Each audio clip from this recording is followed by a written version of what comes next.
মোদী সরকারের 12 বছরের দেশের চরম সর্বনাশ হয়েছে। আগরতলার পথসভায় তোপ সদর জেলা কংগ্রেসের।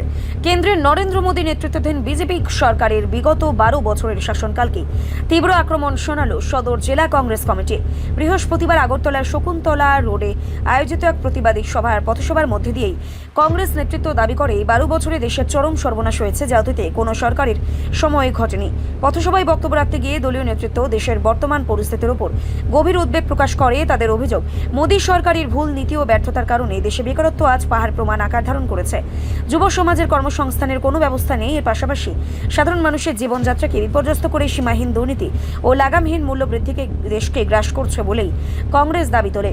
সদর জেলা কংগ্রেসের নেতৃত্ববৃন্দ স্পষ্ট জানান, জনবিরোধী সরকার শাসন থেকে দেশকে মুক্ত করতে এবং সাধারণ মানুষের অধিকার পুনঃপ্রতিষ্ঠা করতে আগামী দিনে তাদের এই আন্দোলন আরও জোরদার করা হবে।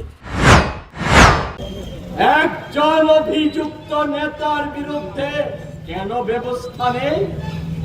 কোথায় গেল অভিযোগ? আদপে সবটাই ছিল একটা খেলা। লক্ষ্য কি? ক্ষমতা দখল।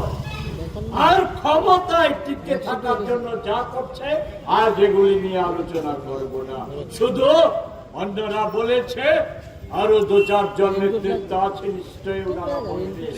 শুধু আমি বলবো, এখানে কতগুলি বিষয় আমরা তুলেছি। ঘটনা কি অস্বীকার করার আছে? 12 বছরে দেশের যে চরম সর্বনাশ হয়ে গেছে। মোদীজি, ভারতীয় জনতা পার্টি 12 বছর আগের নির্বাচনে আপনাদের প্রধান স্লোগান ছিল কি? স্লোগান ছিল স্বচ্ছতাই সংকল্প, বিজেপি বিকল্প। আর কি? আচ্ছে দিন আয়েগা। আমি সেই সম্পর্কে শুধু স্বচ্ছতা সংকল্প, বিজেপি বিকল্প, এর উল্টোটা হয়ে গেছে।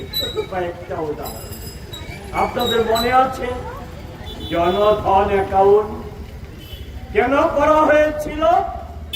54 কোটি মানুষকে বিনা খরচে জনধন অ্যাকাউন্ট করা হয়েছিল 16 ইংরেজির প্রথমার্ধ পর্যন্ত। আর সরকারি একটা হিসাব 7 নভেম্বর 2016। রিপোর্ট সংবাদ প্রতীক্ষা।